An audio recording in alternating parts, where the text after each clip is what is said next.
The most useful thing.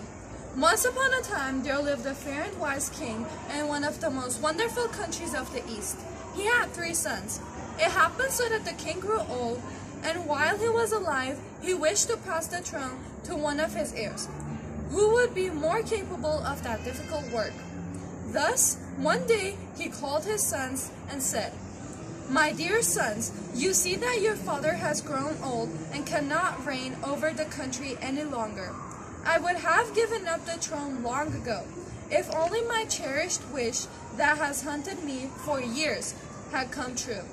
Now the one of you who fulfills my wish will rule the kingdom." Long live our beloved father. His will is sacred to us.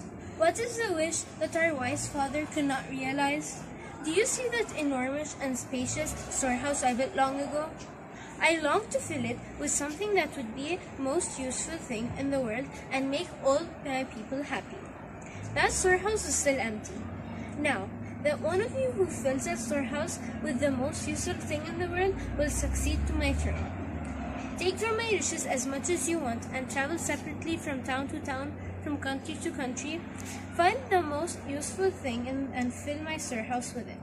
I give you 3 times 40 days. The sons kissed their father's hand and set off.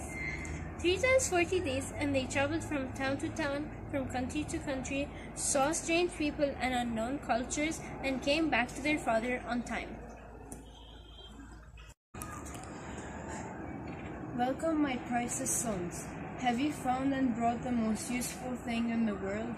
"Yes, we have found it, dear father," replied the sons.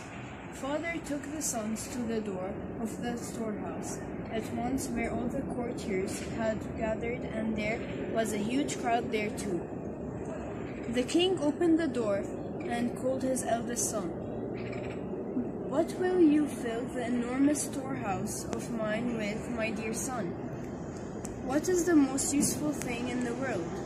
The eldest son took a handful of corn out of his pocket, and showing it to his father, said, "I will fill the huge storehouse with bread, precious father." "What is the most useful than bread in the world? Who can live without bread?" I wondered a lot, saw a lot, but did not find anything more necessary than bread. Then the father called the second son.